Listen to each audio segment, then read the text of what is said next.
everyone, my name is Leanne, and today, in honour of International Women's Day, I'm going to be telling you about 5 of my favourite Irish female writers, because it is also the Irish Readathon. Last year for the Irish Readathon, I did a video where I spoke about 5 of my favourite Irish writers, and that included Louise O'Neill and Sally Rooney, both of whom I adore, but I'm not going to talk about them in this video because I spoke about them in that video, and I will leave it linked down below in the description if you want to check it out.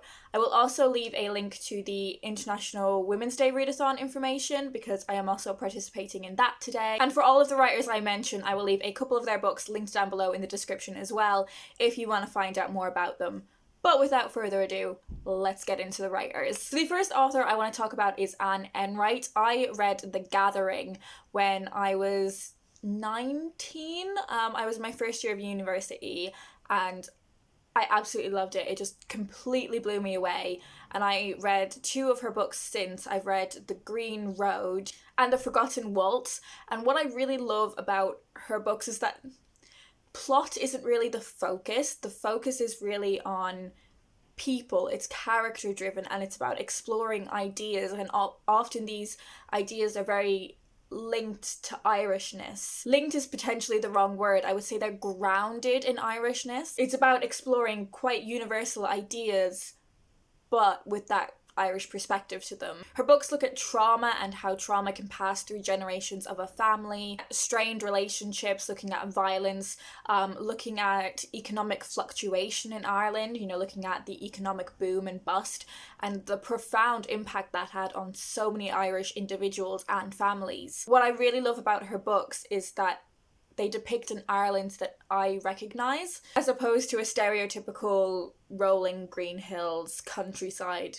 kind of Ireland. I think she's completely fantastic. Her latest novel, Actress, is on the long list for the Women's Prize for Fiction, and I will definitely be getting my hands on that when it comes into my local library. I also want to talk about Emer McBride, who is quite a literary kind of writer. Her writing isn't really for everyone, but I absolutely love it. She writes in this kind of stream of consciousness style, and I think if that's something you struggle to read on the page, I would really, really recommend listening to her books on audio. Her first novel, A Girl is a Half-Formed Thing, is probably the most well-known of her 2 books, but I actually prefer her second novel, The Lesser Bohemians, which was the first of the 2 that I read. Again, her books have a lot to do with trauma and violence, a lot of that in Irish literature, particularly from young women's perspectives. Her latest novel, A Strange Hotel, came out recently, and this is a proof copy that a friend passed on to me because they knew how much I enjoy Emer's writing. And I don't really know much about this one other than it involves a woman going in and out of various hotel rooms. The next author I'm going to talk about is definitely a shift in tone, and that is Marian Keyes. The first of her novels that I read was The Break, which I read for the Irish Readathon last year,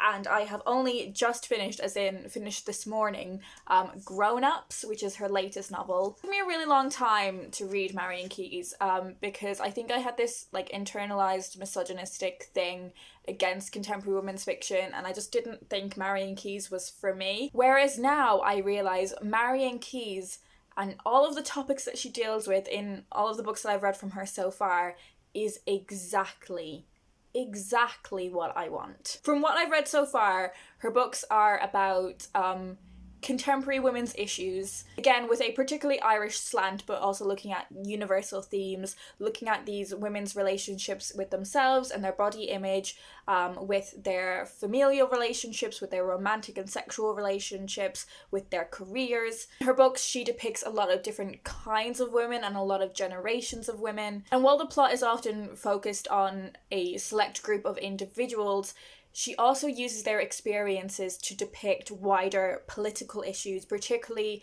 those that are relevant to the political and social landscape in Ireland. For instance, The Break looks at abortion. Some of the topics looked at in Grown Ups include immigration and seeking refuge in Ireland, as well as the homelessness crisis. What is great about it taking me so long to discover Marian Keyes' writing is that I have so many books to read from her backlist.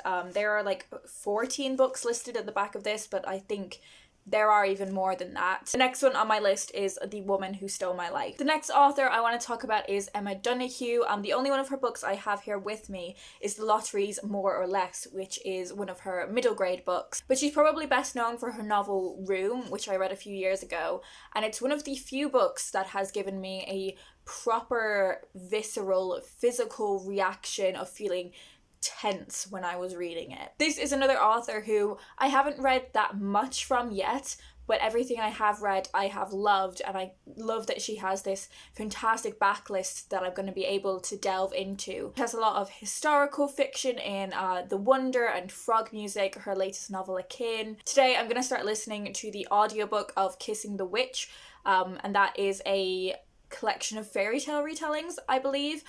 She also has some other books on her backlist, including Hood and Stir Fry, that I am so excited to eventually get to, but she is already a very firm favourite of mine. And finally, I want to talk about Edna O'Brien. I love her Country Girls series, which follows two girls that move to Dublin, and it's just basically about them, like, discovering themselves and their friendship evolving and the various antics they get up to, the relationships that they have. And it follows them from when they are young women moving to the city all the way up to when they're a bit more settled and married. I think this series of books was just a lot of fun. The series had a lot of fantastic light and shade. You know, there was a lot of funny moments in them, but it also dealt with some very serious topics as well. Another author that has such an expansive backlist. I think she's written over 20 fiction books, and then she's got like some non-fiction and some plays as well. I have The Little Red Chairs on my TBR, and one I'm going to read really soon because I got it out of the library today